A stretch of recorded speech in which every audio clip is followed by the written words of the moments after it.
All right. First time I've been live. Wait around, see if anybody pops in.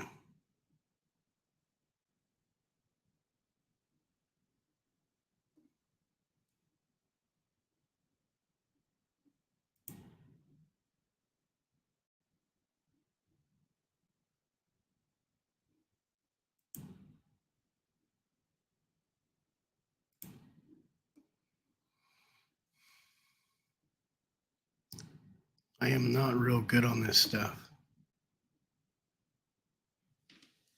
So we'll see how it works out if we can get anybody in here.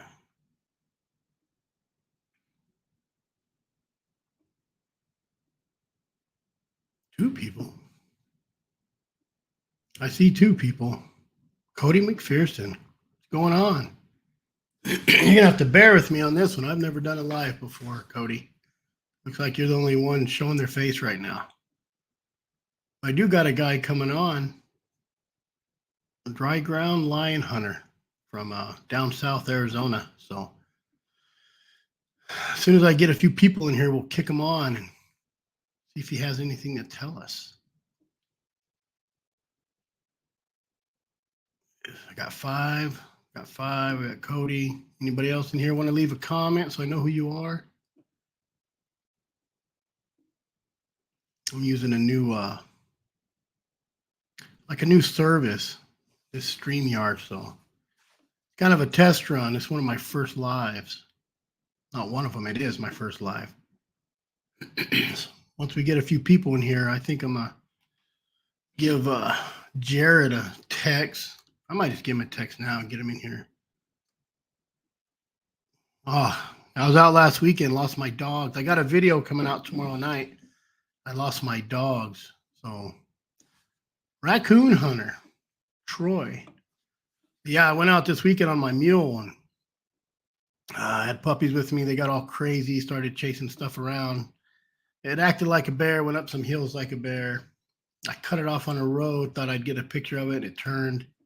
It was could have been a coyote. But my big dogs took off after it. So, South Carolina. How's the weather over there in South Carolina? Humid. I was in Fort Jackson. By Charlotte. I don't remember. It was 90s. Did my AIT there. So, on Fort Jackson. I think I'm going to get Jarod in here. I got Jarod Fischer coming on. He said he'd come on and we'll talk some dry ground lion hunting. So, you see, I sent him a text, see if I can get him in here. Where are you from, Cody? We know Troy from South Carolina.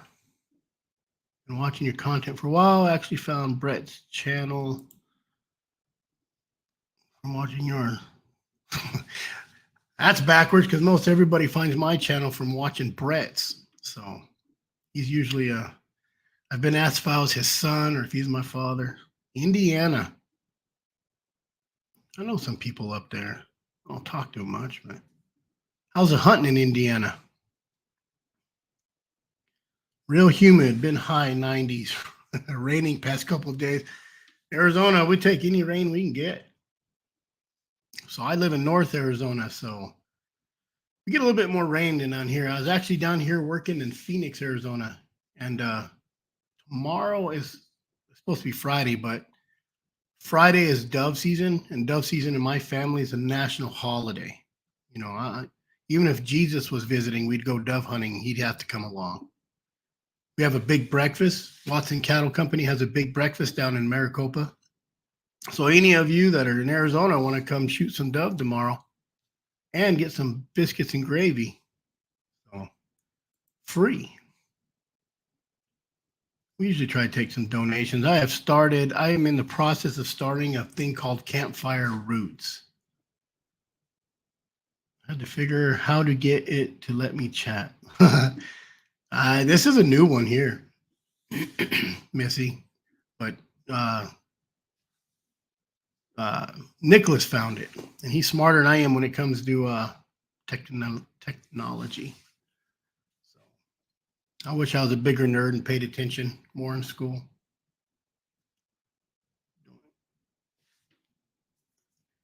Let's see, what do we got here? Only deer hunting here. Don't hear too much about anyone with dogs. They don't run dogs in Indiana? I'm always interested on how other states hunt. We're going to get Missy on one of our podcasts soon. She was on Nicholas Isaacs with Hound on the Run on that podcast. She has beagles.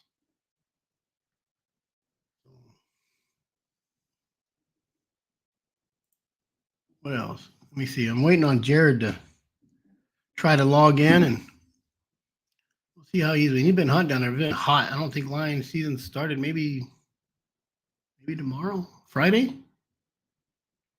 I don't know. Hey, Chris Rowdy from Nevada. My cousin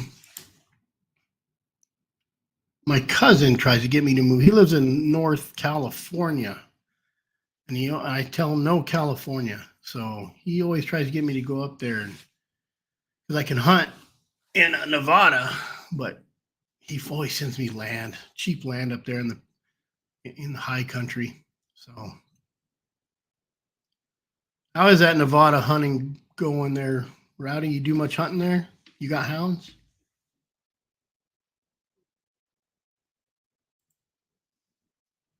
Not to my knowledge. I don't run dogs deer hunting. I think I asked him if you ran deers with dogs. There's a lot of deer though in Indiana, I believe. Don't you guys get 10 tags just when you buy a license? I know some states, man, they give you a lot of tags just by when you buy a license, just buying the license. Well, 10 people in here. That's more than I thought I was going to have. I thought I was just going to talk to myself. I do a lot of talking to myself, especially when you're out there on a mule. But to answer, see what he asked me. He asked me if I've been out. But yeah, I did go out this weekend and try to catch a bear. And I'll be out dove hunting Friday. And then I'll be going up north probably Friday. And then my twin grandson's got a birthday party Saturday. So I'll be hunting. I'm going to be hunting all next week because, like I said, I work down in Phoenix and my job ended down here. So I am going to take as much time as I can off and go make as many videos as I can. Someone in the west. Dry ground line hunters to me. Buddies that bear hunt the mountains of South Carolina. There's a lot of people over there. I know another guy over there named Bryson. I tried to get him on the podcast Monday, but he was going to be home by that time. It's the only difference. I did it at 4 so I could get some of you guys from back east on. I know you guys are 3 hours from us, time-wise. I got a pack. If you're looking for dry ground line hunting, Arizona's the place. There's so many people here. There's quite a few good ones. I think we talked, me and Brett were talking about, the last Monday, one of the Mondays, we were talking about how Robbie with Blood Origins came out with Lionheart. And it was a bunch of houndsmen from up north. I'm not saying they're not bad, they're good houndsmen, but as far as hardcore lion hunting, I don't know. There's quite a few in Arizona. There's a handful that still kind of do it the old way. So Arizona's a spot. There's some good guys in New Mexico too if you want to go lion hunting. So see here, got to learn how to work this still. Been running bloodhounds to track wounded deer for the last. I was looking into those Hanoverian hounds for blood tracking. I've always wanted to have a dog for blood tracking. So I haven't checked the law lately in Arizona, but in Arizona, you're not allowed to use a dog to chase big game like that.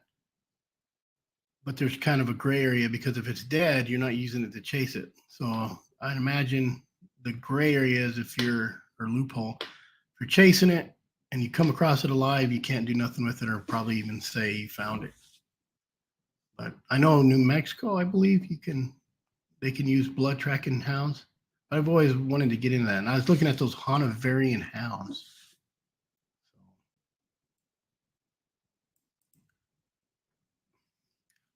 I'm not a fast reader here. What's your opinion on dry ground hunting versus up in the snow? I don't care if I even see I don't care if I even see a line. I just think it's total different.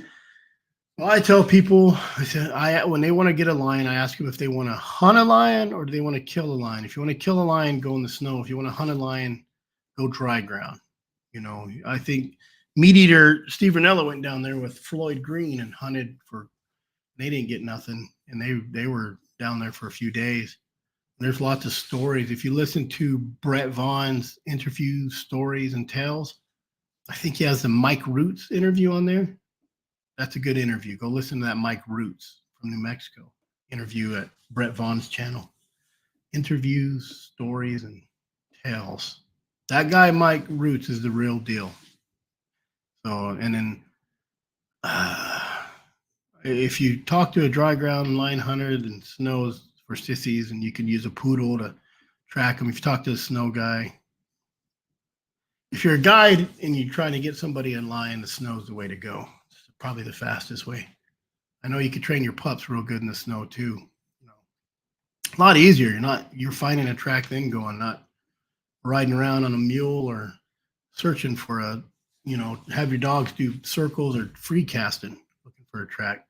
You know, a lot of times you can run those roads. A lot of people will drag those roads with a mattress, take old mattress spring or chain link, drag some of these roads, and come back next morning or see if a lion, and find a lion track, then you can run it. Oh, they have to be. That's my opinion. I don't know. Snow's good for training and pups and guides, and then dry ground lion hunting it's the real deal. Like, I really enjoy it, even though I'm hunting in an area down South Arizona that there's a lion killing some snoring antelope. So I've almost caught this lion. I've caught this lion, and then by the time I got to it, it just jumped again, and I pulled my dogs. My dogs are wore out. It's in one of my videos. You'll see that old cholla cactus, it tore us up. Always tears us up. What beginner advice do you have for someone that wants to get into hounds? Watch my video tomorrow night. I go through it real good. And my biggest advice for new hound owners is don't. It's a lot of work. You know, it looks good on videos and YouTube, and that's why I kind of like posting all my videos that I don't catch, because it's not always 10-minute truck to tree. I've had some good races where I let out my dogs and caught a bear in 10 minutes. And I've had races where, like Saturday, where I was on my mule chasing my dogs, and they just scattered everywhere. I left 2 dogs over. Well, I picked one up one night. Someone had picked her up, gave me a call. It was about 9 o'clock. I looked for dogs till 1 in the morning. And then I went out the next morning and took my family. And by the time I got out to the woods, someone called me. So I always say the best GPS is that call her with the phone number on it. So my advice would be go with somebody with hounds. They feed them, they train them, you just tag along. It's a lot of work. You got to get out there, and if you're starting from the puppy, let me go back to that one real quick. If you're starting a puppy, you're going to learn a lot more as a houndsman, I think. There's Jarod. Jarod's going to jump in. I'm going to add him in here right now. Let's try. There he is. What up? I think this is the first time I've seen Jarod in like person because we talk on the phone so much. Yeah. And I literally texted this guy 30 minutes ago and said, "What are you doing that for?" But if you're raising a hound with a puppy, you're going to learn a lot more than buying a maid hound. But I tell you buy a maid hound, you can train a lot of those young hounds as well. That's the only way to go. It is. But if you really want to learn a hound, I've always told somebody start a puppy. They should start a puppy and run it for 2-3 years and not catch nothing, and learn all the mishaps and and then go Yeah. buy you a good hound, and then you'll know what a good hound is. Because you'll hear a lot of these old timers say, "I had dogs for years and years and years, and someone gave me your hound, or I bought a hound, and then I realized I didn't have good hounds." Yep. So, I so mean, this is I started with a started dog. He was a year and a half, cheater. and I bought him from a guy in Oregon, and I think he saw like 15 bobcats. And I tried dragging online with him at a year and a half old. What a train wreck. I ran everything. I mean, he caught lion.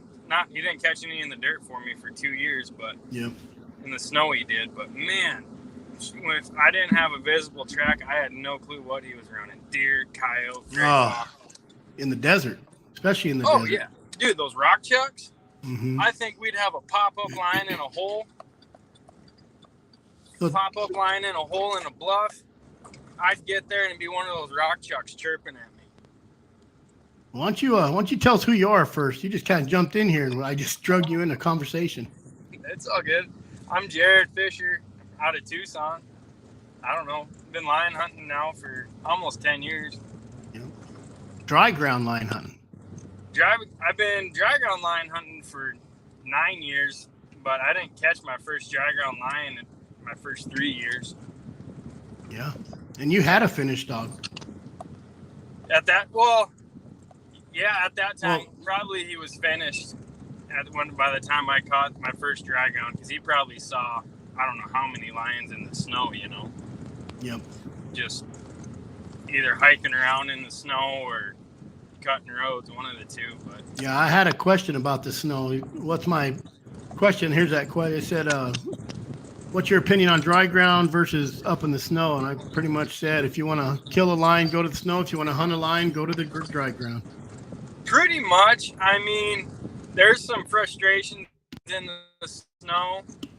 I've gone through so many axles, four-wheel drives. If you want to turn wrenches and be a mechanic, go hunt the snow.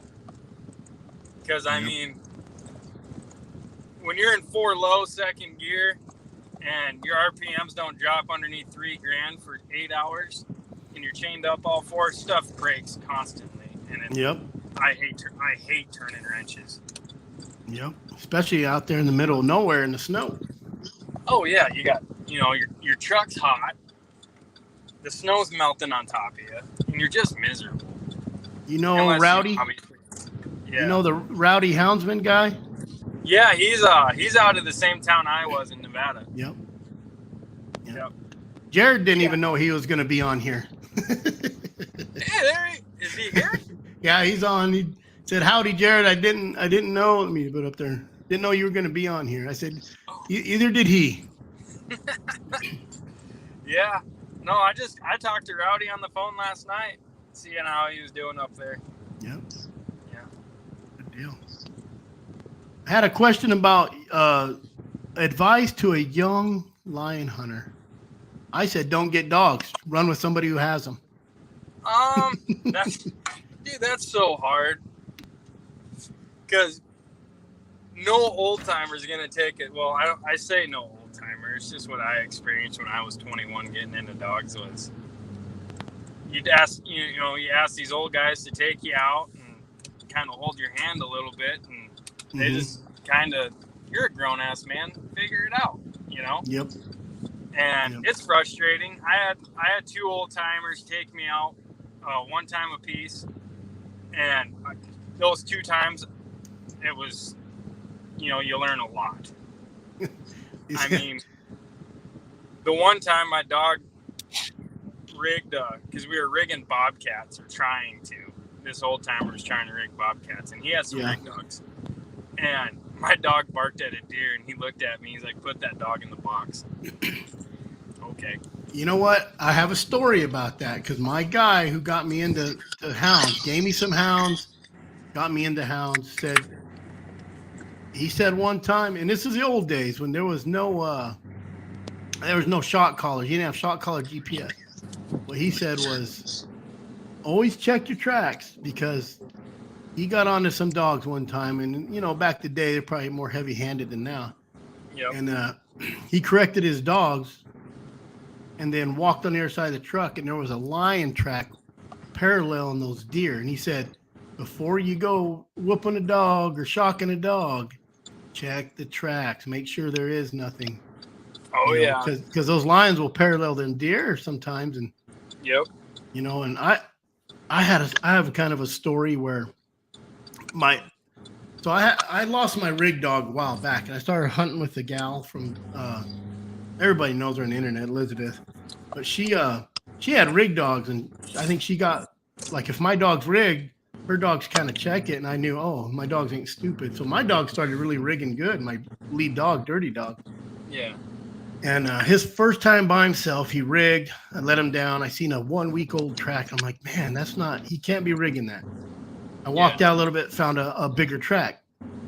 Well, he goes run down the road. I let down my Andy dog, and they run, and I go up. I was on a power line road, horrible power line road.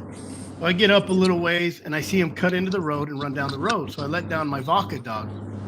Well, I walk up the road. I left my shocker in the truck, old Tritronics. I walk up the road about a quarter mile, and I'm seeing elk tracks. I'm like, oh, you stupid. If I had my shocker, I probably would have shocked him. I walked back to my truck to get the shocker, and I found a bear track right in the middle of those elk tracks. And we ended up treeing that bear. That was his first bear he treed. And I would have ruined the dog. You can't. The number one ruiner of dogs is the handler. Oh yeah. I think I have gotten rid of dogs that would have made good dogs. I just didn't have the patience, and I was younger. Didn't have the experience. And a lot of people try to do too many tricks. I don't know if I want to call it tricks, but things with a hound. I only train my hounds 3 things: their name, come, and shut up. That's it. Yep. I train all my puppies from very young. I let them run a little bit feral until, like last week, I get a call, and my 4-month-old is way down on the road, and then they go on chains. And I do that, whoop, whoop, and I throw food out for them. Yep. So by the time they're 3 months old, they at least come to that, and then they start learning their name because you're yelling their name at them, obviously. Yep. So what kind of hounds you got? I got 12 right now. What are you running? What kind? Anything. I got anything with a nose? Almost. I got the walkers have really done me good. The bloodline of walkers I kind of stumbled upon has done me really good.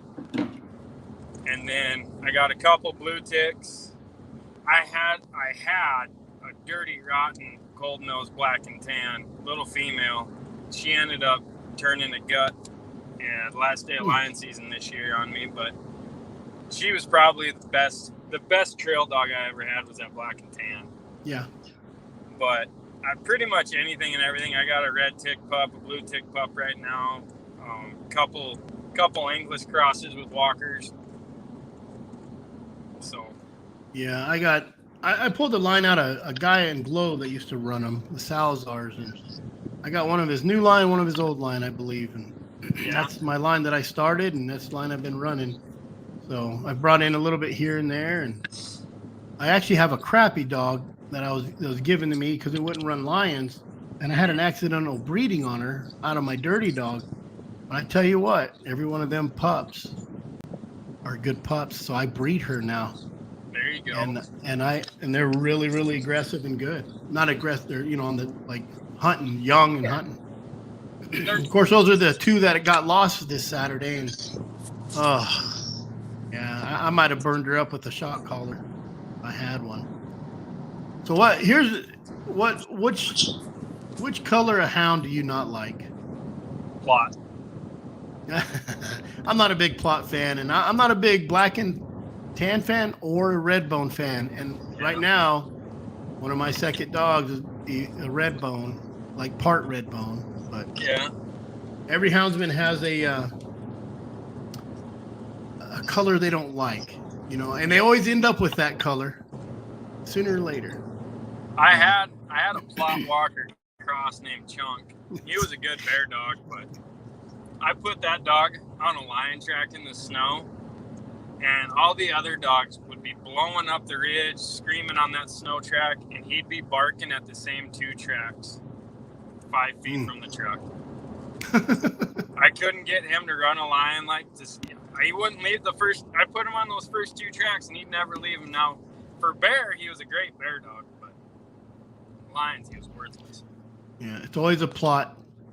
Cold Strike said it's always a plot. It is always a plot, especially back here, back west. There's not a lot of plots back west. A lot of the bear hunters are using them now, but not like back east. So I've never even had a plot. That one was the only one I've ever had around, But Troy. Oh, Rowdy. I'm a transplant from California. Man, I tell you what, that California is such. My cousin's up in North California, and he sees bears. He sends me pictures of bears all day long. All day long. They need to overthrow that government over there. That would be such a fun state to hunt. I mean, because I bordered the California border when I lived in Nevada. Yeah. And you go from those big tall trees, then you can go into the desert country and run those desert lions too. Yep. It'd be such a cool state to hunt if you could do it. Well, they treat a lot of 300-pound coons over there, is all I'm gonna say. Yeah. There's some big ones. I don't think those bears don't get treated much. No. Don't hold that against you, Rowdy. See what else? I have plots, but only had one good female. All the males I've had were just aggressive. See, that's what I heard about them plots too. And I've known I do this little hound trial here. It's not big. There's 20, 30 people, but there's a plot there. It's kind of aggressive. So, yeah. There you go. Trashy Terrier crew here. Oops, always a plot. Where am I at? I'm just learning the system here. No, it's all good. Jagged Adventures. I tried to get one of them Jag Terriers, whatever, off of Elizabeth, but she wanted me to pay for those it. Things. I tried a Jag Terrier with my group of dogs, pack of dogs, and it was a great dog. We had to sell him because if we had a bear on the ground that was walking, he was a stud. Yeah. But if that bear went up when he showed up, man, he was always tugging on dog legs at the tree and that type of stuff. Yeah. Oh, George with Mountain Music and Mules, he has that scruffy dog. Crazy little dog. Louisiana hunting. What's going on, Louisiana hunting? He's always on all of our podcasts, our lives. Glad you made it. What do you got going on? When is did Lion start? Was that this Lion Friday? Started last Friday. Yeah. I was gonna go out, but I went out glassing for coos deer all week after work, and I killed 3 rattlesnakes. So I was like, yeah. The high's 106 still down here, so. Yeah, it's still hot down here. I'm headed north this weekend for a while. I'm just gonna go do some bear. I might hit Globe and try to get me a lion. So there you go. But that's big country. I don't know if you hadn't hunted up that way yet. I haven't been up by the Globe area. I've pretty much just been stuck around Tucson since I've been down here. Yeah. Well, there's roads there. They're just not very good roads. So I take my mule down there and ride around there. But I've been in some of those mines down there, and I've come across bear poop, and then not 20 yards away, lion. So really, yeah, they got a lot of mines down there, asbestos mines. Oh, can you see here? California could have amazing hunting. The lion population is growing out of control. It's been out of control since the 70s. Even after they got rid of the hunting, all the government workers are still out there. I think they killed 1,500 lions the first year or something outrageous. Oh, it was, I think. God, there was a lion hunter. He bordered. His name was Charlie Tant. He ran all walkers, and he bordered Nevada, California. And I think in 1 year he killed like 111 or something like that. I mean, that's all he did, though. He was a government hunter. He was one of the bounty hunters. Lost revenue for conservation right there. Yeah. Yep. Did they ban lion hunt? Oh, they banned lion hunting in California in what, 74, 76? No, that's when they got rid of. California didn't ban lion hunting, I don't think, until the early 90s. Oh, was it that late? Yeah. I don't think it was till the early 90s. California got banned first, and then Oregon and Washington followed years later, a year or two later. Let's see if I can look it up. I'm not as fast as old Nicholas Isaacs. He always has the screen up. I just got my phone. Oh, 1990, Proposition 117. Oh, let's see. Mountain lions have not been hunted in California since 1972, though. Really? I thought there was something. Let's see. California mountain lions are a specially protected non-game species following the passage of the California Wildlife Protection Act of 1990. So, I thought they took the bounty away in 72. And swapped them over to a big game. Well, if Google says it's true, it's true. Huh. There's nothing false on Google. That's true. So Google got me through high school. Google gets people through a lot of things these days. There ain't nothing better than YouTube, though. My kids work on their vehicles. I said, I had a Chilton. I had to work off a Chilton. They're like, they didn't think a Chilton's an ice chest or something. I said, it was a book you had to go to AutoZone to get, or it wasn't a Checkers Auto. And I didn't have YouTube that told me how to do it in 3 minutes instead of 4 days. Let's see here. Didn't some state try to ban it just yet? They've been trying to ban lion hunting in they're doing it right now. Oh no, they're not doing it in New Mexico. They're whining about some stuff in New Mexico. Yeah, I heard New Mexico, nothing changed. But Arizona, they've tried it in 2017, 2019. They come every couple of years. Now, that'd be, I hate to even give them credit, but HACIS, which is Humane Society of the United States. They try the same thing in Nevada, too, with the bear hunt. Mm-hmm. Every year or two.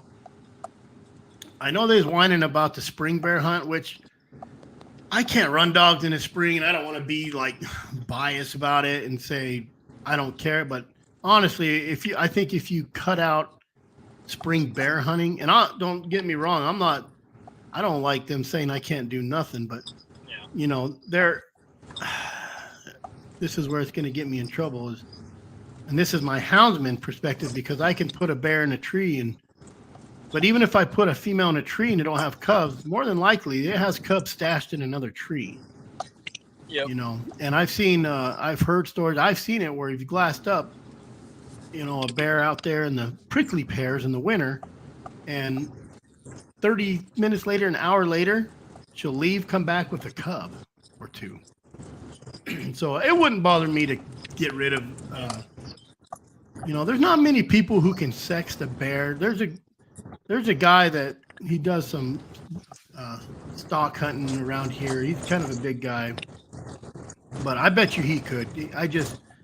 But he's been around a lot of bears. There's a few people who can, but not very many people. I just seen a picture on the internet, and this kid went to school with my daughter. He was holding a bear on his shoulders, and the thing had to be 80 pounds, if that. I'm talking 6. If he don't get in trouble for shooting a cub, it'd surprise me. Yep. A lot of these, if you're an archery hunter and you don't see bear all the time, and some bear runs across you, you're gonna shoot it. So I can't hold it against them. I'm lucky because I can put it in a tree and I can go out the next day and try to catch another one. Or, there's been times we've caught. What's this? It's just like down here with the coos deer hunters. Yeah. Come October, guarantee opening day of coos deer season, at least 1 or 2 lines gonna get glassed up and shot from 1,000. Oh, absolutely, absolutely. Oh, that's another big. The archery deer. That's another big whiny. Everybody's whining about. Oh, yeah. So I get. Well, not last year, but the year before, I had a deer hunter get in my face about running dogs during deer season. I was like, your guys' season starts in August and it quits in February. You know? And then you guys yell at me that I'm not doing a good enough job because all the lions are eating all the deer. But I can't be out there. What's funny about the lions eating the deer is there's probably more deer killed by coyotes than there is lions. Oh, way more. If you want to save the deer population, go whack some coyotes. A lot of them. Go whack a lot of coyotes. There's probably 300 coyotes per lion. Yeah. Yeah. So if you want to save deer, get rid of the coyotes. So, yeah. I think bear hunting is more ethical with hounds and still. Well, here's my 2 cents on this because, and this is how I just seen a post on Instagram by Arizona Game and Fish that said, "What is ethical hunting?" Some guy got on there and said, "Get rid of hounds." But when I'm chasing a bear with hounds, that bear knows we're coming for him. That bear has home court advantage. It's not, he said it was unethical. I said, well, I will give up hounds if you give up your GPS, your rangefinder, your scope on your rifle, your compound bow. I mean, if you really want to get into it, unethical hunting, unfair or disadvantage is everything. Give me a spear. Give you a spear and go try to kill something with the spear. Yep. But when you're chasing bear or lion, they're home court advantage. And Steve Ranella on Meat Eater just said it the other day that if you think hound hunting's easy, then go run with the guy. I just said it on my video. I got a video coming out tomorrow. And I said this is the part of hound hunting that's not fun. I lost 2 dogs. So I was out there looking for him till midnight, and one of them got left out there. The only thing that saves you on a dog is a good collar, and I'm not talking a GPS collar. I'm talking a good collar with your phone number on it. And I always put 3 phone numbers on it because I found Lucy Saturday night. My son called me and said, "Hey, a guy just called me, gave me his address. He's over here," because I was out in the middle of nowhere, no service. The 3rd number is my wife's, like last resort. Hey, we got this dog. So those numbers there's another good advice to a young houndsman. Not waste money on a collar. Spend money on a collar with your phone number on it. And here's a little hint. And when you get these yuppies that pick up your dogs, they're going to say they're starving, they're beat. It's happened to me every time. Oh, and what I put on it is needs medicine instead of my name. That's what. Because because if you put needs medicine, then they have that sorrow thing for him. And I just ask if he's had any seizures. And what all mine say. Yeah. And you put needs medication on it. They need medication they'll daily. Call you right off the bat. Right away. You froze up on us there, Jarod, on my part. I mean, and leave you 20 voicemails saying they have. You're breaking up real bad, Jarod. Now you're froze up. Well, there he goes. can you see me now? There you go. You walked in the house, didn't you? I just can't go in the house, I guess. Prettier scene outside, anyways. You got clouds. You got some clouds down there. I did. Yep. We do. We're supposed to get this. We've only had 2 monsoon storms so far down here that are worth anything. Oh, I know. It hadn't been much. Let them cut spring, and that ball. That's what I'm talking about, Missy. Is I hate doing that anything like that because once they get rid of something, they just keep coming and coming. No matter what you do, you make them. You'll make. If they think they want anything, they'll just give them an inch. They take the mile. So it's hard to not. You know. So I just hope. I just wish people would take a little time instead of just seeing a bear in the spring and whacking it. So well, it's the same thing the archery guys complain about is everyone shooting a corky opening morning.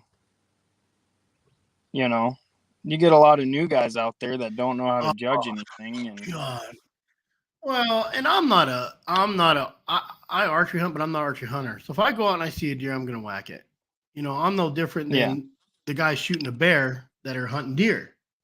So that's, I'm not after a big trophy. I'm a meat hunter. Like I use every part of my bear. A lot of these guys go bear hunting. They don't even do nothing with the meat.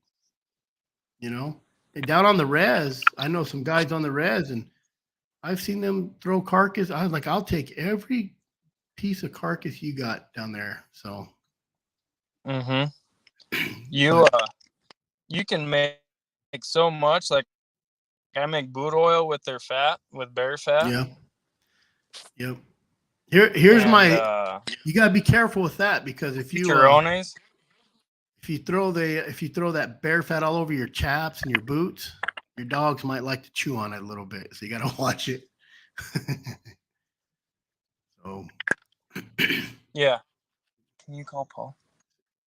Let me see. Let them cut spring and I see. But I agree with the videos I watch. Take time to sex it. Anyway, walk free. Then I let more bears go than I kill. I know that. There's been years I treed 20 bears and treat 20 plus bears and only killed a couple. Jarod must have Verizon. Let's see. What is this one? Coyotes around here are chasing coon down and eating them and used to have 7 buck tags, now only 3. Coyotes and hogs are out of control. Them hogs. I'd take some of them hogs in Arizona. I know, you're in and out. You might have to put one arm up and stand on your truck. Dude, no service drives me so crazy. Especially when you pay all that money for your phone. I'm trying to. It's probably. And they only last a year. If you weren't on a podcast, it'd probably work fine. Oh, for sure. So, yeah, I wish we had. There used to be a lot of wild hogs down there by Sonora off the border. A lot of them. They weren't the Russians, but I don't know if they're still down there or if everybody killed them out. So, let's see. Let it cut spring. I agree. The videos I watch, they take time to sex them. Most of your hound guys will take the time. Even on a lion, they'll take the time. Oh, yeah. Well, if you catch a female and leave her be, just don't, catch her, let her go, let her run. And I guarantee you'll have a tom in there within weeks checking on her. 1 month tops. Always checking on her, seeing when she's going to come in. Mm-hmm. Trying to kill her cubs to get her to come in. Oh, yeah. And, there's a spot in Nevada, we'd kill 2-3 lions a winter and all of them were toms, and we just left that female alone. Well, you let the female go, you'll have a tom come in. If you kill the tom, another tom will come in. Sometimes multiple toms. Oh yeah, because that area is open now. So I always considered toms like little gangs. They just watch each other and wait for one of them to fall out, and then. Yep, it's like a divorced MILF. Once she's all of a sudden, all your buddies and your brothers and your cousins are buddy and friends with them and Snapchat and. Oh yeah. So, what do you got coming up? Anything? Nothing. If it cools down this weekend, I'm gonna hunt this weekend. If it cools down just a little bit more. Was it Memorial Day or what is it? Labor Day weekend? Yeah. Labor Day week. Oh, that's the worst one up. Sholo. I forgot about that. I'll go out, but up there it looks like it's just a plethora of zoo camper. Oh, I don't go to town. I don't live in Sholo. I live outside, so I don't have to go to town. But it's horrible. It's horrible. So like we do all of our shopping Wednesday or anything in town, and but I'll go out. So I'll probably get a lot of your starving dog calls. So a guy, my Lucy dog got lost. It was a woodcutter out there that she ran up on, was following him around. Well, he was poaching oak. He was cutting green oak. And he didn't want nothing to do with that dog. And somebody else come up and he's like, I don't want that dog. That dog's mean and it's been beat and it's snipping at me. I'm all and the lady that picked him up said, that dog laid on my lap all the way home and been on my couch since I've been here. I said, yeah, they're not. Yeah. A lot of manners. Manners is important to me. I'm not saying my dogs are perfect. I've seen perfect mannered dogs. And that gal, Elizabeth, has perfect mannered dogs. Her dogs are okay. If I could ever have dogs, it would be like hers. But they're not bad. A lot of hounds guys' dogs won't even come up to somebody, which is kind of good, but in a sense, my buddy loved it. My buddy loved a scary dog. As long as it's not towards me. Yep. He loved it because he's the only one that could grab him. Yep. Yeah. It's just handy when the dog's been out there for 3 days and someone's trying to catch him. I'd get mad because I'd see the dog cross the road and I'd try to call it, and then it hits a gear going up grid. Yep. See if there's any other comments. Well, I think let me see. Houndsman, no matter what we run,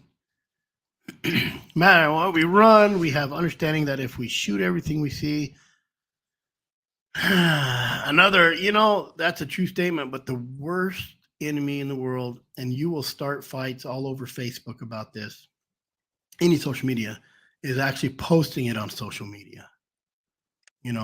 I've seen some post videos that just should not be on social media, period.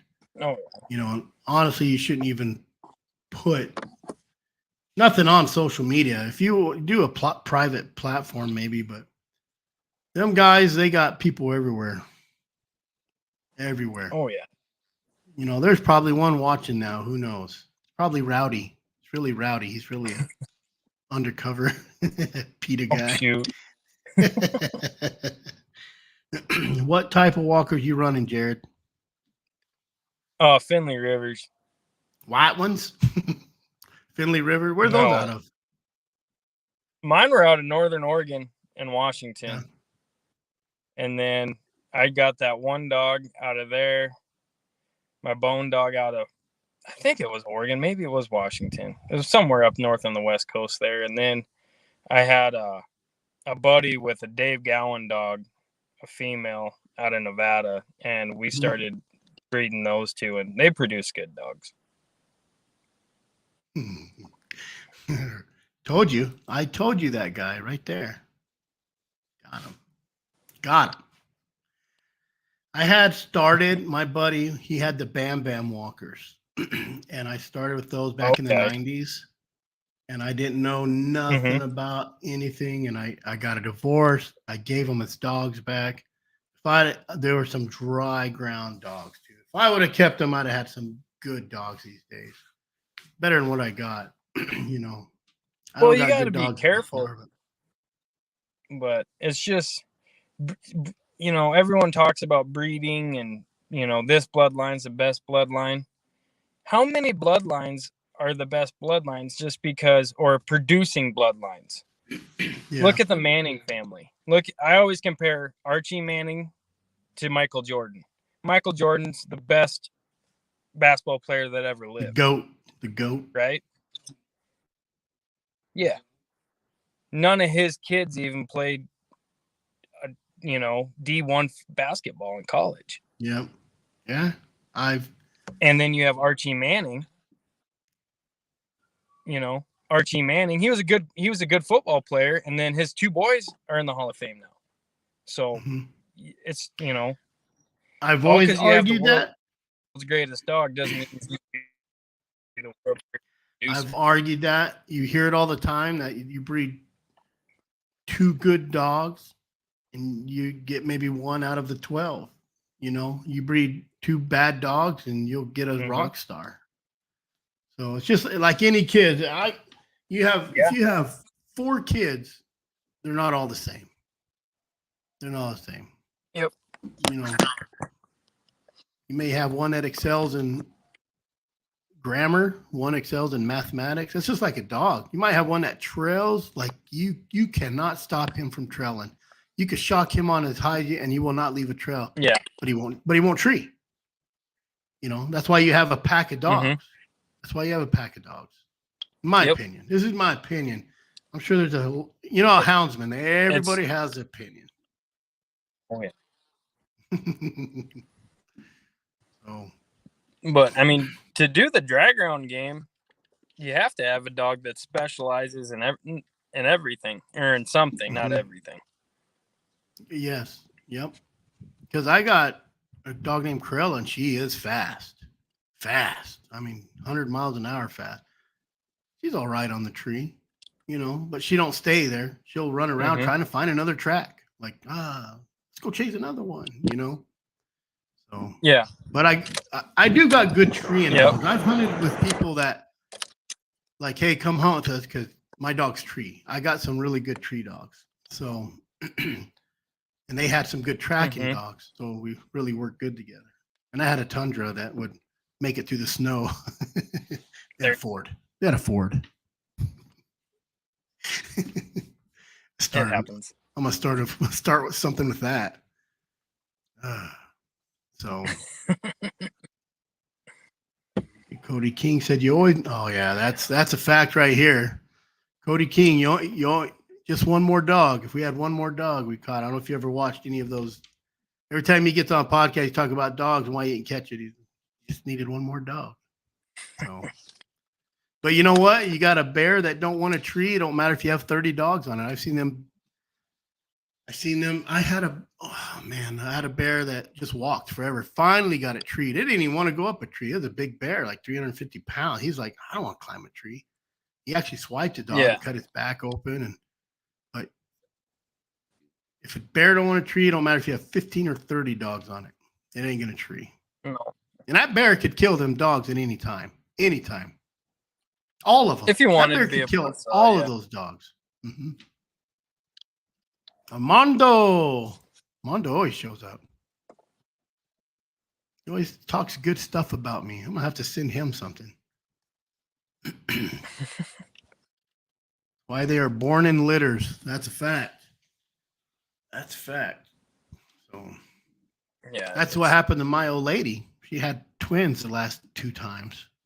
And I could pick the favorite one.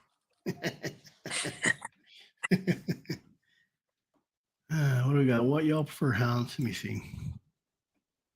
What do y'all prefer, hounds that pack great, or do y'all that pack great, or do y'all the dog that will also hunt complete by himself?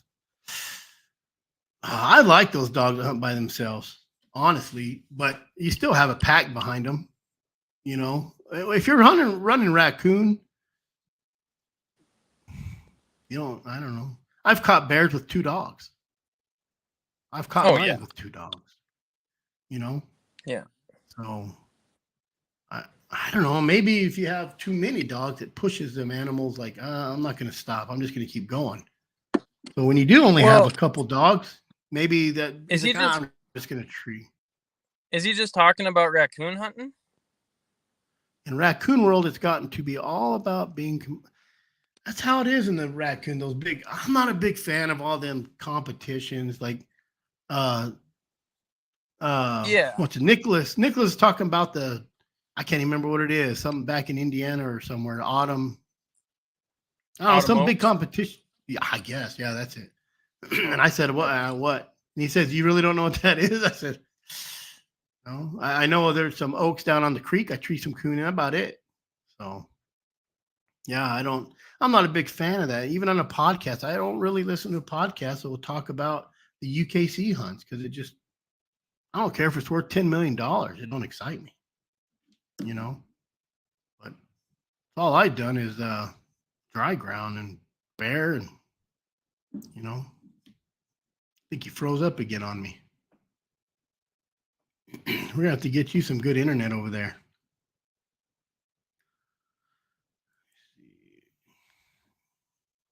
Let's go back to this one real quick while he's froze up. I prefer pack hounds.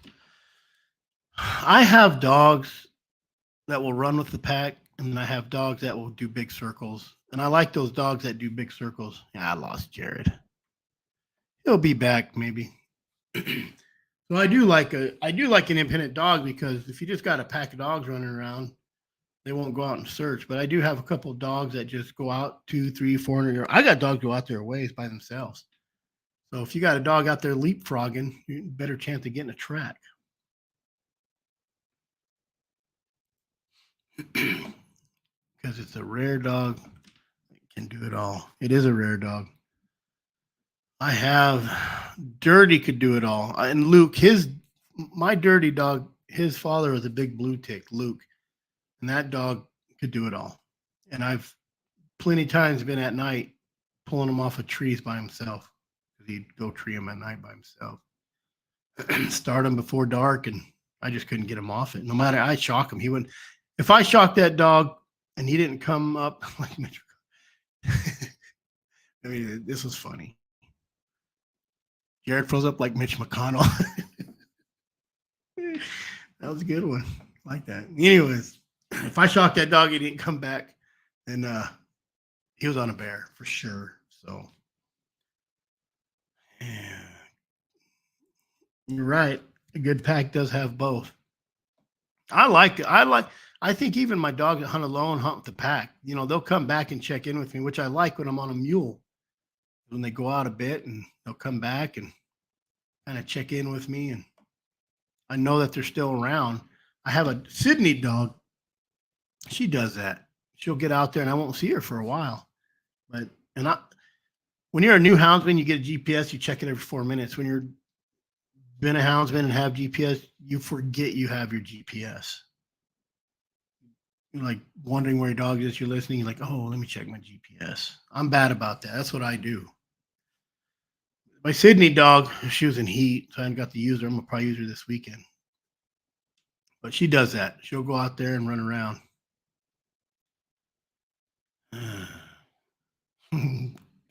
That's still funny right there. Should have screenshotted it. Made it his profile picture. Let me see what else we got. We all prefer hounds. Fact, that's why they're both. There he is. He's back. Let me get him back in here. I had to put my phone in the freezer. Oh, it's getting hot. Hey, look at that. Look at that. Look at that comment. Jarod froze up like Mitch McConnell. He did it again too. It's hot country down there.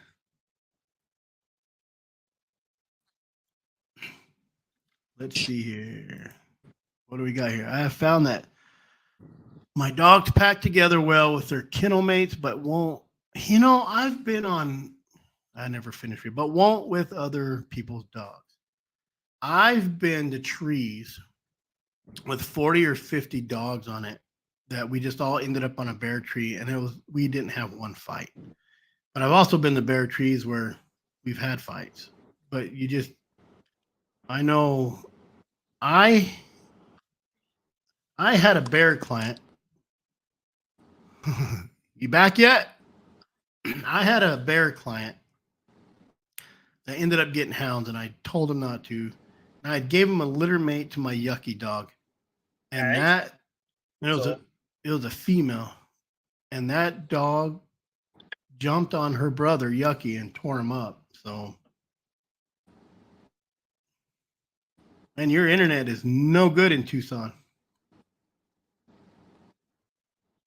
I'm gonna start screenshotting all the funny faces you make when you freeze up.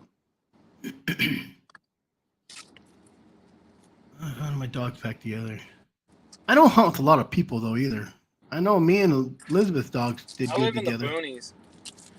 Yeah, right now I'm at my daughter's apartment, and she has good service. And I had to get Starlink at my house because I had horrible service. That's what I need to get. Because mine's just trash. Who's this? Who's this that's repping Louisiana Hounds there? How much did you Louisiana Hunting? How much did you pay him, Louisiana Hunting? Y'all should go watch Louisiana Hunting videos if you haven't. He's got some nice hounds coming up, especially his Fury female. I will. You know, when you do YouTube, but you don't get time to watch YouTube. And I started in YouTube, and I just started out doing nothing. I'm like, I'm just going to post some dumb videos. And then Brett started giving me advice here and there, and now I'm doing a lot of stuff. Mine don't fight. They just go the other direction. I have some dogs that do that too. They're all over you, Jarod. Getting some good still shots of Jarod. Oh, I bet they're great. Can't control it either. Yep. Troy Barber, I think he's related to Louisiana Hunting. Can't afford to pay anyone dog food costs. Too much. Oh, that's a fact. Oh, I got a guy. Reminds me, I got a guy selling. I don't know if you. Hope he saved me a ton. He had that black gold and like $15.50 a ton. So it's down to like $38 a bag for like 27 cents, whatever it was. That ain't bad. Really high. No, it's usually $58 a bag, and he orders like a whole truckload at a time. God, I don't know how much this guy's paying Troy to say all this stuff. I gotta find somebody. In Nevada, I used red flannel a lot. You know, my dogs do good on Tractor Supply Retriever. Yeah. The blue bag, the high.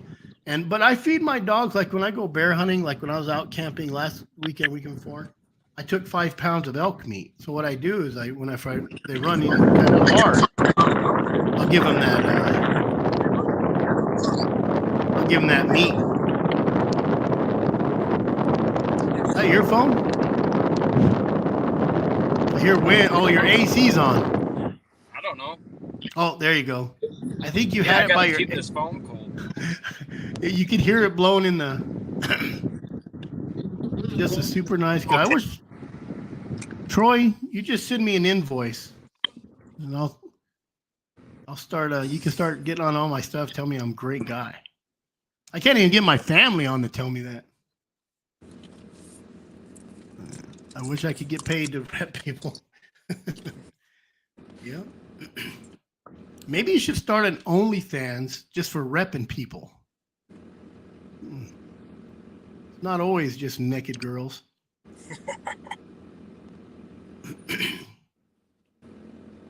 What else? Any advice? What else you got for us, Jarod? Yeah, what'd you catch this year? The season just started, so I haven't even been out. Well, you hunted first of the year. You were catching a few.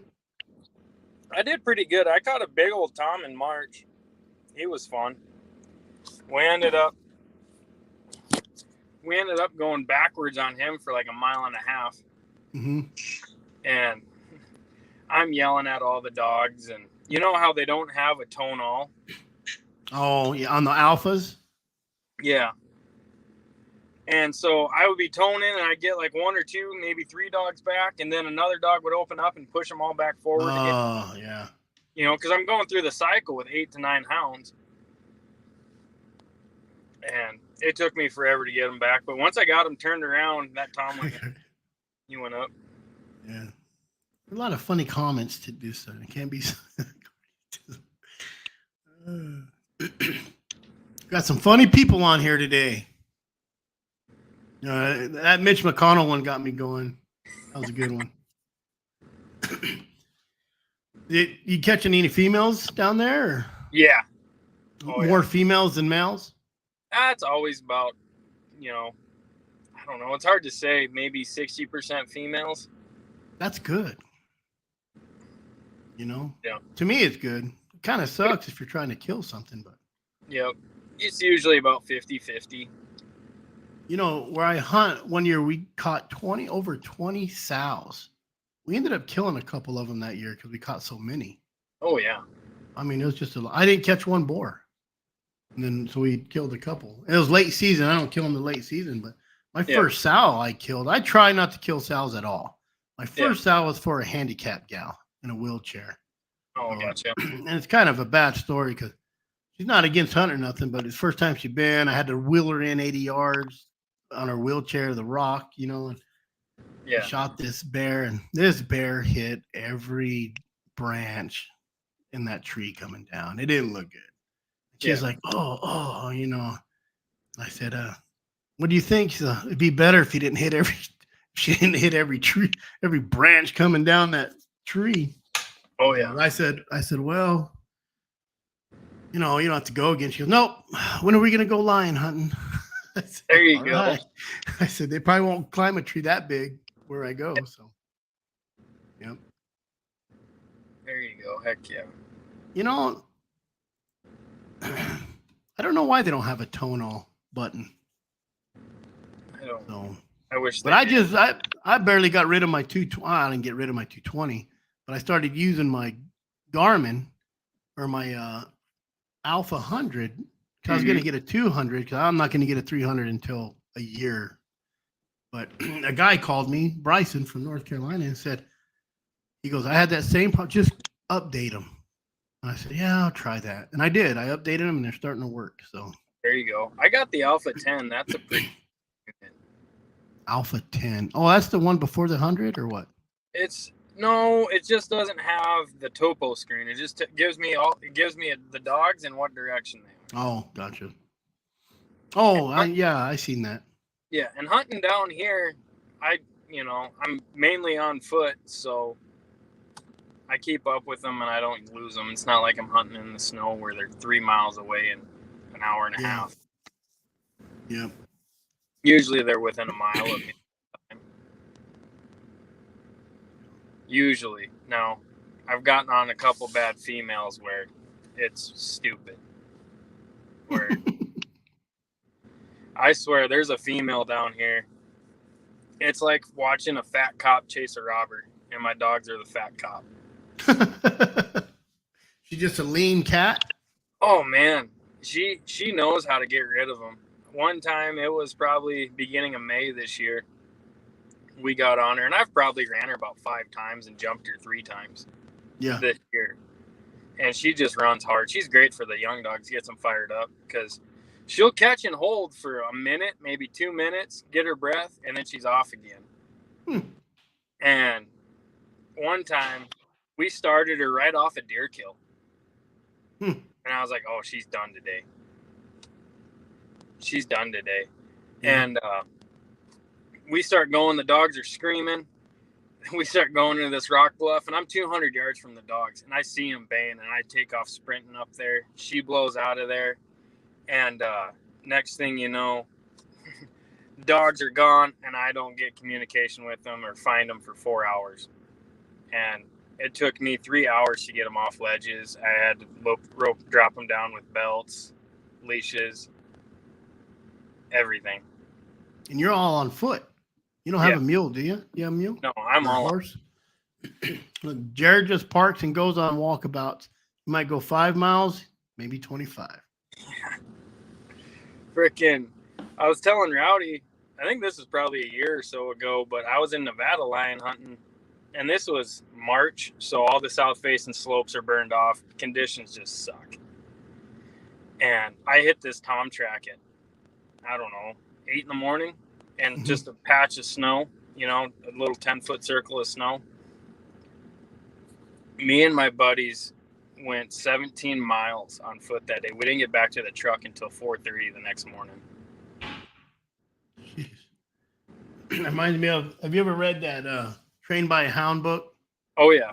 I think he talks about getting down in there some stuff and staying the night because he got 7 miles from the truck and it was dark. And it's, yeah. And back in those days, they didn't have the cool Gore-Tex and whatever, the good boots. Probably just wearing cowboy boots. Oh, yeah. That's all I wear. Soaking wet feet. Mm-hmm. God. Yeah. I just had a guy tell me he was hunting down in an area. It's area 27 right here, and he had to walk in 9 miles. He texted me and said, "If you know of anybody with a mule, let me know." He just had to walk in 9 miles to get his dogs, and then he ended up spending the night, and he had to drink out of a creek. So I sent him a link to Amazon to the little the life straws. He goes, I got the other one, but it's in my truck. And those life straws, just put them in your pack. You need them. You do need them. Yeah. I mean, I've drank water. I grew up hunting down and drinking out of streams and puddles, and I never got sick, but I got lucky. I've never gotten sick, but I had a buddy get Giardia one time. And get your gut, right? Oh, yeah. And, it's coming out of both ends and you're curled up in the fetal position. So they don't, let me see here. I've been hoping they change the rules on collars and competition just in case you get a hound that getting endangered like out on a highway. Is that for raccoon hunting? Probably. I heard you couldn't use collars for those. Well, I think you can use tracking collars, but not training collars. So you can track your dog, but you can't beep them or shock them or nothing. Gotcha. I think. Back to the 220. Yep. See, first text. Seeing what we got here. What else you got for us, Jarod? You got to have some stories. Your best lion story. My best lion story? Oh, man. Well, these guys are funny today. Maybe why you have 9 kids, Chris. It is why. It is why I got 9. We tried catching this one tom, the same tom that took us 17 miles on foot. We hit him on another day, and I had all my dogs besides one puppy got torn up by a lion the day before. So I had this lion on the ground, and it just got a little bit out of control. And so next morning, my buddy calls me and see if I want to go. And I was like, I got a puppy. So we take my puppy, his best 2 dogs. He only had 2 dogs at the time, I guess. His best dogs. And then we borrowed my other buddy's dogs. And everyone in my friend group been trying to catch this tom for probably 4 years. And we find the tom track, dogs start trailing, and all of a sudden, a puppy starts going and veering off from the 9-year-old dogs that know what they're doing. And first thing that go to your head is that dirty bastard's running deer, Mm-hmm. And sure as shit. Always the first thought. Always the first thought. Deer or coyote. Yeah, and because you got dogs over here that seen I don't know how many lions, and they're not with them, and you're just like, that dog's 1.5 years old, and that dog's taking off screaming, and we come across the road, and there's a dog track and a lion track in the road. That puppy figured out the loss and took it. And held that lion on a rock ledge for probably 2.5 hours by himself before we got there and found him. That's a proud dad moment right there. Oh man, you're almost in tears because it's a puppy and you've been trying to catch this giant tom for years, and it ended up being a puppy that did it. That's why did that lion just tree up because he's like, this is one dog, like I'm just gonna kind of chill out here till he gets sick of me? Or you know what I mean? If there was 15 dogs, would he just keep pushing on?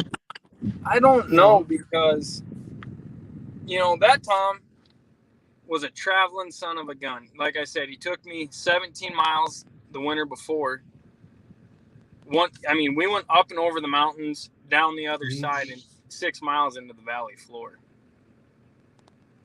He was going to another mountain range. That's unfair chase. So anybody listening who thinks unfair chase with hounds, you come hang with somebody like this. You could have heard a pin drop on the way back to the truck at 1 a.m. Everyone was tired. No one wanted to talk to each other. The dogs whooped. That's when they jump in. That's when you have to lift half of them in the dog box. Yeah. And they go in there and they just lay down. It looks like they all died there. Yep, exactly. And, literally, I remember we didn't even sleep in the truck. We just drove home to my house and no one said a word the whole way home. Yep.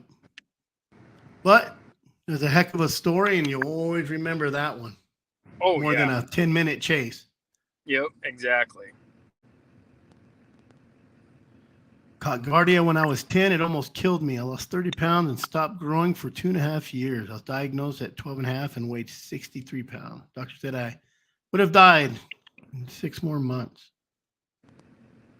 I heard it's dirty. It's dirty. It is nasty. I don't know why nobody carries a live straw. They're literally $15 for 6 of them on Amazon. Yep. And just like those glow sticks. Yep. You can get those glow sticks $13 for 30 of them or 40 of them on Amazon. Yep. This guy don't want to hunt with you. I don't ever want to follow Jarod anywhere. You don't have to follow him. You just got to wait for him. Yeah. There was this old timer that he would take me out when I moved to Nevada. His name was Kelly. He just passed. He would always we'd dump dogs, and he was an old timer. I mean, he ran beep beep, and that was it. Yeah. And we'd cut dogs loose, and it was, if the tree's close to the road, I'll make it. If not, just hit the road and I'll find you. Look for my tracks crossing the road, not the dogs. Yep. Everybody got rid of those beep beeps. But I tell you what, I've bought a lot of sets of those. I got a couple sets of those, like 20, 30 collars at home that I need to sit in and get the battery redone on. Yeah. But those are lifesavers. Well, yeah, you can get, you lose a dog. 10,000 hour batteries now. Yeah. Mm-hmm. That's a year. That's over a year. So a lady, a guy had told me a story that her dad lost a dog. 6 months later, running down the road, and his box starts beeping, going off, clicking. And he's like, "What the hell?" Goes by a house, and he gets real strong. He pulls into this house, and his dog's there. 6 months later. Oh, really? And he tells the guy, "That's my dog." He says, "That's not your dog. I've had that dog." Called the sheriff, whatever, and took his little thing and found the collar was hanging in the guy's shed. So, and it had his name on it. It's kind of hard to argue. Not his dog, yeah. But those beep beep collars, nobody knows how to use them no more either. No. But, well, Jarod, man, I appreciate you coming on. I had more people than I thought. I figured it'd only be a few. Maybe it's because you're a rock star. Yeah, right. I wish. If your internet would have worked right there, at least you know where to go now. That's right. Right, I just got spot 20 feet in front of my house, and I have a sweet spot. Drive around with your arm out the window till you find it. Yep. Got any advice for any of these hound people? Get out of it. Sell your dogs. Save your money. To save your money, start a Roth IRA so you can retire. Mm-hmm. I don't know, man. I don't know about putting money in anything but your mattress right now. And even then, I'd spend that money on rice and beans and bullets. That's right. So. Yep. No, probably just wear boots out every year. That's all you can do.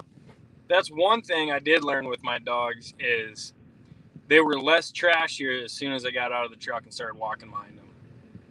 You know, if you run your dog once a week, they'll be dogs. You run them twice a week, they'll be better dogs. You run them 3 times a week, they're going to be even better dogs. You run them every day, you're going to have good dogs. Oh yeah. But most of us work and it's hard to do it. It's tough. But if you get off the road and don't dump your dogs on tracks out of the truck and just make them go find it, it makes a world of difference. Free cast them. Yeah. Just like how you do on mules and I do on foot. Mm-hmm.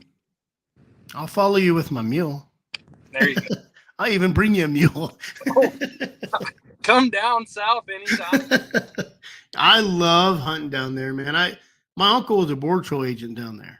Yeah. So we was down there in Patagonia, 36 A, B, and C, all that. A deer hunted down there before everybody decided, or before they gave out 1,000 tags. I mean, you could go down there. You could go down there, literally deer hunt at night, sit on a ledge at night, and you could hear a lion screaming somewhere. Oh yeah. All the time. There wasn't a spot you could not find a lion track back in the day. Yep. Well, I mean, back in the day, you listen to these old timers down here.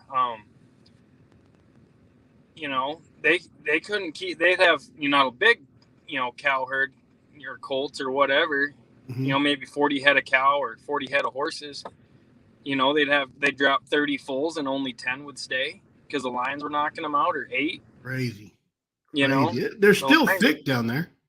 There's still a good amount. I mean, you listen to the old timers talk, and they complain there's not as many as there used to be. Well, they put out 1,000 deer tags that's back in the 90s. They started putting out all these deer tags. And them deer hunters whack a lot of lions. Yeah. You're sitting there, them lions, you're sitting. I tell deer hunters, everybody say, I've never seen a lion. I say, you deer hunt? Yeah. You archery hunt? Yeah. I said, more than once in your life, you've had a lion within probably 30 yards of you, if not closer. Oh, yeah.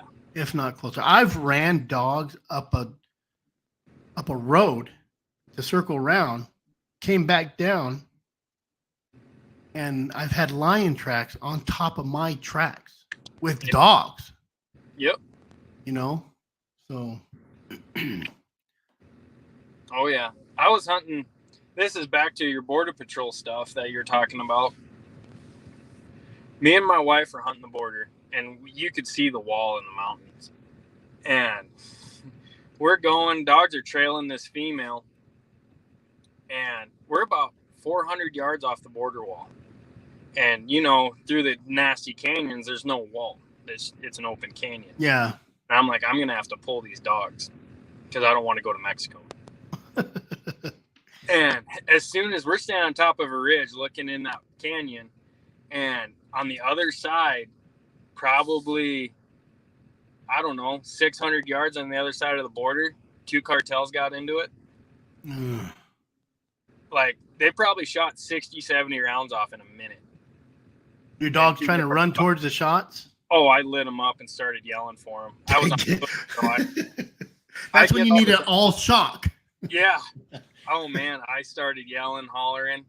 I get all the dogs gathered up, and I get to my wife. She looks at me, and she's all, you got your gun, right? And all I got is this cowboy 6-shooter.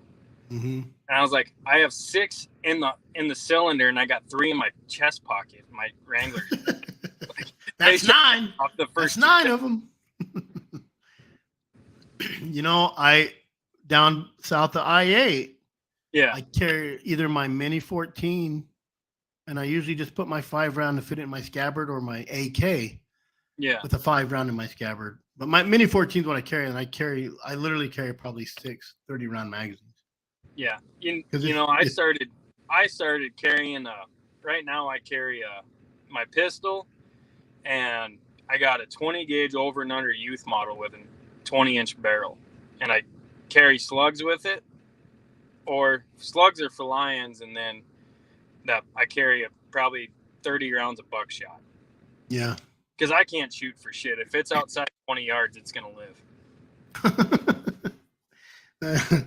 I tell you what, that shotgun will keep them at bay at least. Oh, yeah. Oh. Yep. Yep. That's because Ben died 70 years before and Dell died 30 years before. I tell you what, if you guys want to go over to Brett's interviews, stories, and tells on YouTube, he's uploading all those Dell CDs. Those are good videos. Those are good, man. And that guy is probably 80 years old. I don't know how old he is in there. He's old, and he has a memory like an elephant. I mean, he just details. Yep. You're like, how do you remember names? And every once in a while, forget a name, but the details of his hunts, I couldn't even. Imagine. Yeah. And my grandpa, he was a duck hunter out of South Dakota. He was the same way. He could remember, the number of shot he had and everything, and the guy's last name from when he took him out hunting in 1947. I meet a guy and I'll remember his face and I'll forget his name the next 10 minutes. Oh yeah, I'm the same way. I'm so bad with names. Yep. But yeah, that generation of Dale Lee and Ben Lilly and stuff, they were good storytellers. I wish there was more on Ben Lilly. So, yep. I'm a big fan of his though too, because that guy was just a machine. He was. And there's a book I've been trying to push. I always forget the name of it. It's Wild Sports of the Far West. Okay. By Frederick Gerstaker. Frederick Gerstaker. It's just a journal he wrote, and I'm gonna tell you what. These stories, and this is back in the early 1800s when they got ball and cap. I don't even know if the ball and cap might be flintlock. They're telling this guy tells stories about crawling in the cave. His buddy's holding 3 cub bears to keep them quiet, and he's going in to kill the mom in a cave. And you don't have LEDs. You don't have a flashlight and phone. You don't have none of that. You have a candle. They had a candle. And I think one of the stories he says the candle blew out and it was dark. Could you imagine? I've shot inside of a mine before. So it's not fun. I got ran over by a bear one time in Nevada in a hole. He was like what you were talking about, a bad walking bear. Every time he'd tree for a minute or two, every time we get close to the tree, he'd blow out. And he'd start walking on the dogs again. And he was a buzzsaw. He worked dogs over bad. Yeah. And finally, I lost communication with all the dogs. And I'm only 500 yards away from him. So now my heart's racing because I know what happened. And we get in there, and I have a hunter, and he's amped up. He's never been on a lion hunt or a bear hunt with dogs. He's worked up. He's all, I can't shoot the bear. I can't shoot the bear. I'm like, just breathe. Do not shoot a dog right now. Just relax. Please don't shoot a dog. Yeah, just relax. Don't drop that hammer on nothing yet. And I was like, I'm going to go in there. I had 12 dogs out. I was like, I'm going to go in there. I'm going to pull all the dogs out. And hopefully that bear stays in the back of that cave.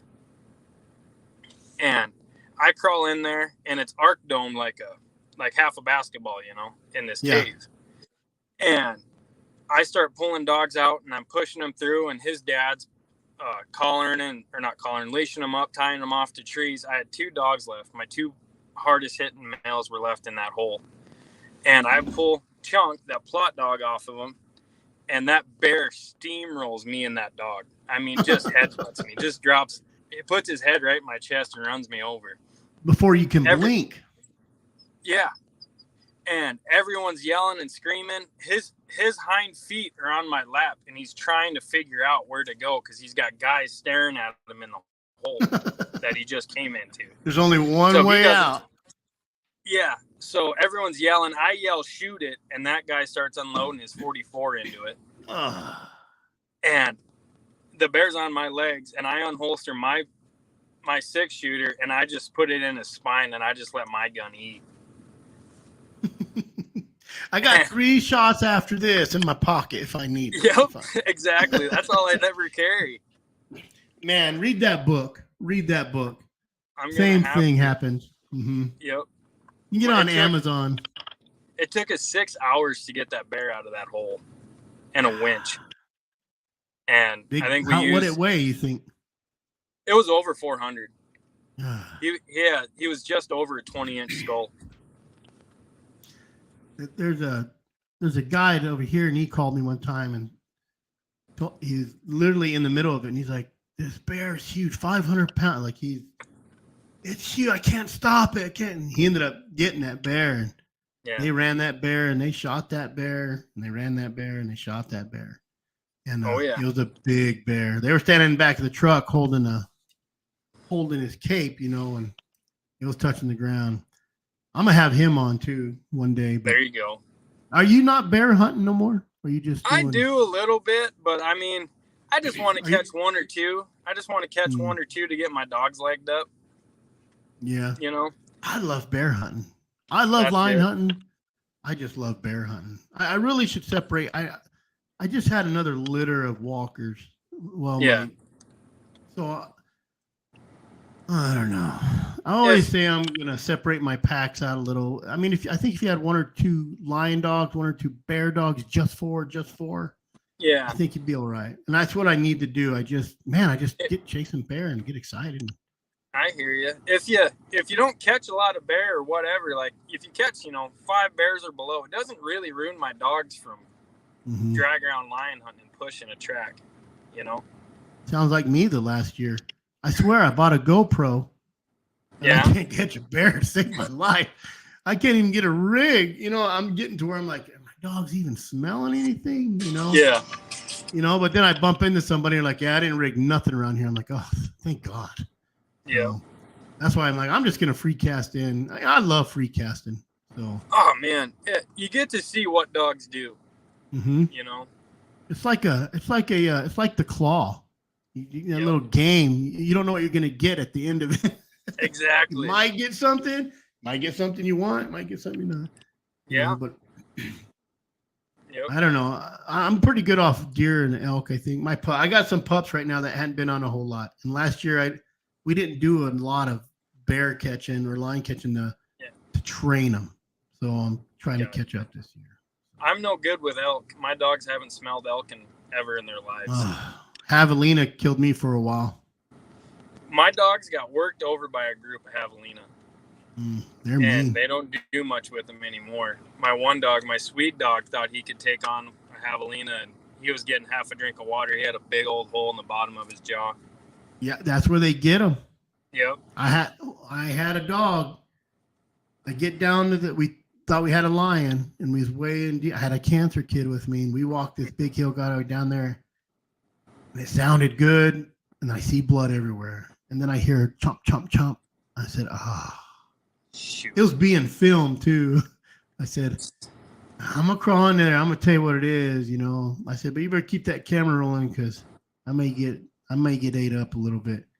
I did. I crawled in that hole in the rock thing, and it was a big old javelina, 4-inch tusk. I mean, it's just ridiculous. And he was in there chomping. I knew what it was, and he had got my dog almost, and there was blood pouring out, and it had already healed up. Got back to the truck, and it went to jump in, and he hit it, and it just leaked. I had to stick my finger in the hole and keep it. I had to hold it there for a while, and I let him right up front so they wouldn't beat him up in the back, like hit him on accident. But he healed up, but it was right where that shock collar was, and I think that's what saved him. That shock collar. Yep. I had a bear grab a dog, same thing, grab his whole head, really? And you could see the back molars had caught that GPS and didn't. Yep. he couldn't bite down. So Those Cotamunda is what suck for me mainly. I haven't treed none of those yet, and I'm always down there in Globe. Hey, I haven't lost. I've had dogs get lammed up by them. Yeah. Oh yeah, I've seen them out there. When they're out there waiting, you see that big tail going over a rock. Yep. You get real excited, like, what the heck was that? So, but I've never ran into them with my dogs, which I'm surprised because where I hunt, there's a bunch of them down there. I've caught those ringtail cats. Oh really? Yeah, because they'll hide in them logs. And my damn dog, when he was young, he would tree. He'd find them and tree them every time. So, gotcha. Rowdy would have screamed like a little girl. I think most people scream like a little girl. It didn't. It wasn't quiet. I can tell you that. I was yelling. There were some high pitched screams going on. Yeah, I'm with you guys. Yeah, I like free casting. Yeah, it's hard when you got trashy dogs too. Yeah, it really is. So, well, we've been on for an hour and a half. I could go all night talking about, but this is my first live, man. I'm glad it worked out. Heck yeah, we're gonna have to bring you down here. Yeah, I need to get down there, but it's gonna be like December, November, January. I think it's time for you to come up there. Globe ain't too bad. It's gonna start cooling off in Globe. You like that country? I'll have to go up there. The biggest cat I seen was in Globe deer hunting. I didn't have my dog with me. I didn't. It was I seen it too, and I was gonna take. It was like 1,000 yards away. I was gonna unfair get it by 1,000-yard shot. I was gonna try it with my 220 Swift too, man. Yeah. And it just, I had my daughter blasting for me, ranging for me. And I had it all turned where I needed to. It was downhill, so there's a nice flat shot downhill. Yep. And it dropped down in a goalie. I said, when it comes out that other side, we're gonna get it. And it never came out that other side. Dropped down in there. Makes you feel better. If it makes you feel better, I've lost lines like that with dogs. Yes, because they turn their scent off. Dude, they have to. There's some stupid shit that doesn't make sense. They walk softer. They know how to do it. They do, because, I mean, I've seen it where that cat, the dogs can smell them on the rock ledge they were on. Let's go to this one.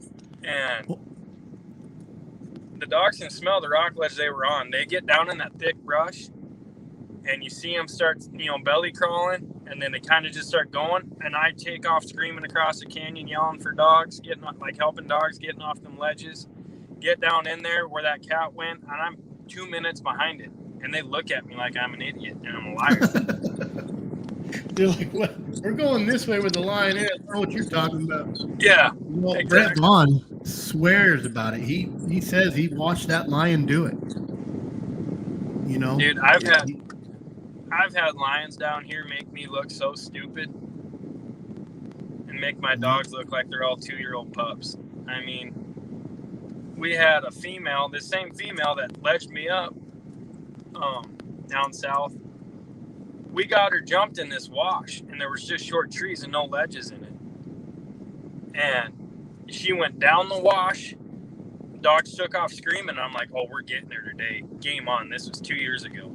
And I'm like, game on. She's treeing today. There's no rock ledges for her to get away from. All of a sudden, she turns around and starts running back to me. Gets 40 yards away from me, and I hear the dogs running at me, and I'm looking for her. The dogs cross side hill the wash now and go back down. She went up and down that wash 5 times. And by the end of the day, I had dogs scattered 3/4 mile in 2 directions, just barking 90 miles an hour. Just like those bears. Yeah. They do these circles and go. They do a circle and they'll go. I watched my dog on that GPS 2 weekends ago. And he worked like this a little bit. And then he figured it out, went to the next one.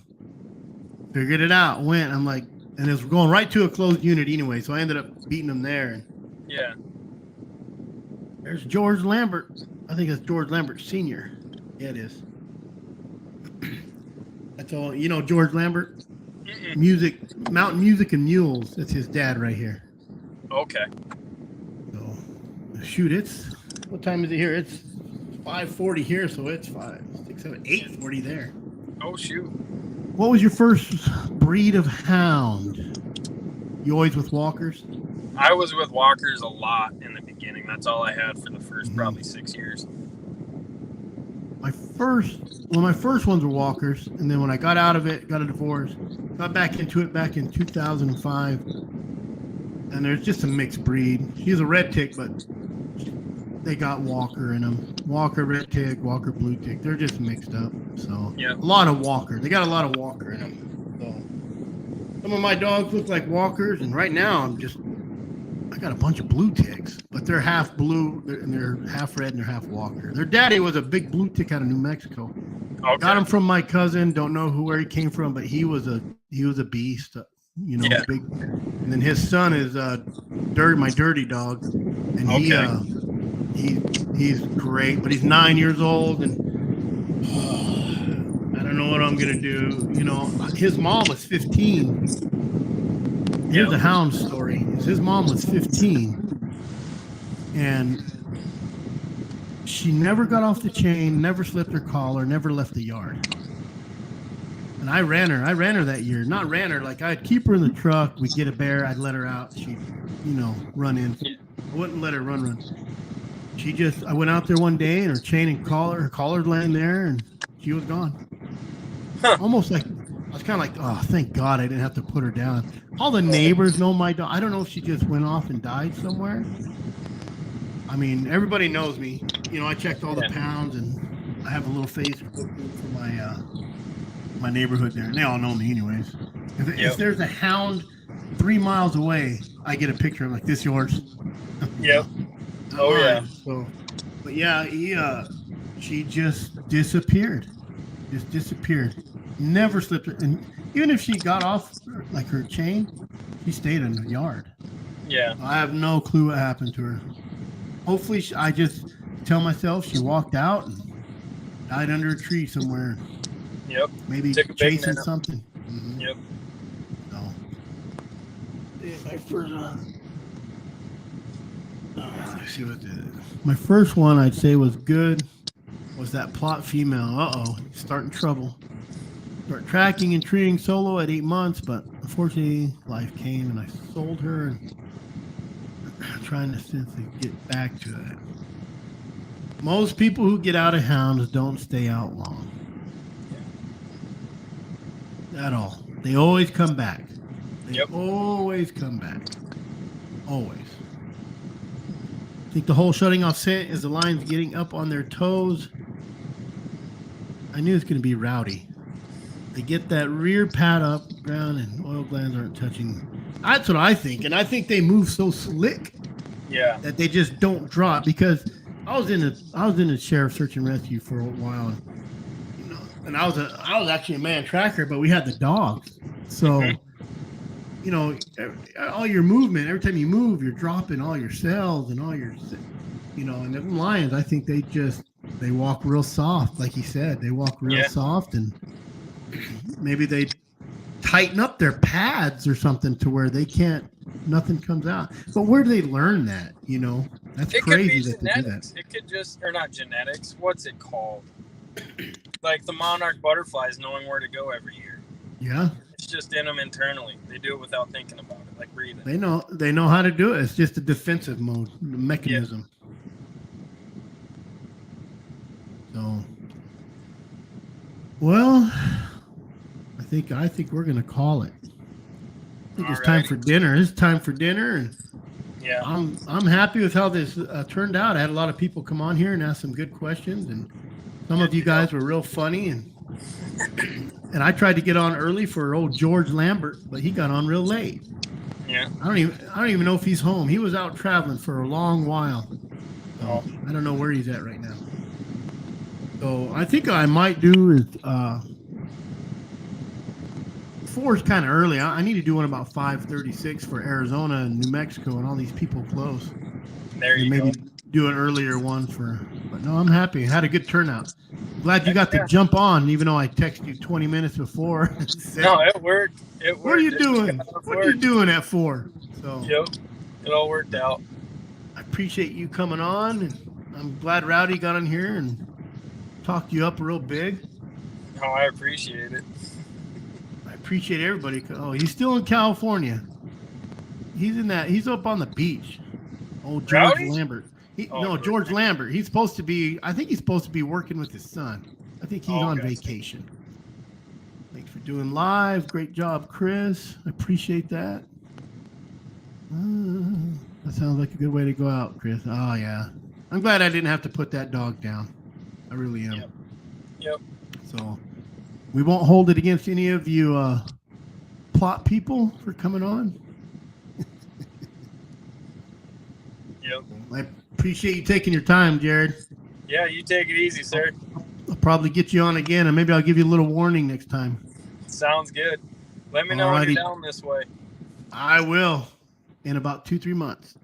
August, September, October. It'll be probably November. Yep. I'm trying to buy some land down there, so see if the guy's going to sell it to me. Over by Washington Camp. Hey, that's good stuff. I know. He has a little lot over there. Enough for me to boy. put up a little shed and corral. That's all I need. There you go. So, all righty, Jared. I appreciate it. Later, man. All righty. See ya. Well, I appreciate you guys coming on and checking us out. Headed back towards Virginia Monday. Better get there before Monday, George, so you can listen to our live. I think I'm hosting the live next Monday. It'll be about 4:30 Arizona time, 7:30 all you back east people, Wilfar time. It'll be Brett Vaughn's going to jump on. We hosted it on Hounds on the Run last week with Nicholas hosted it. He's the one that kind of got this system set up because Brett has a fancy system. But Brett will jump on, try to get George Lambert back on. So it'll be next Monday. I don't know what we're talking about. I don't know what we're going to have on. I'll find some guests. But I do appreciate you guys coming on. This is my first live, so I'm really happy with it. I had more than 3 people on, which would be probably my wife and my 2 kids. So, but I will be back probably. I'm going to try to do this once a week at least because I kind of enjoy this, especially when you get people like Rowdy on here who's real funny. Who made the McConnell? That was a good one. So I enjoyed it, and I appreciate everybody coming out, and I will post again. I'm going to try it. Maybe I'll do it every Wednesday.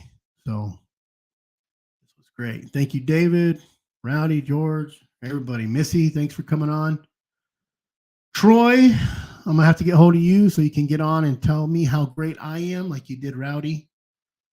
So appreciate it, and I will see you guys next week.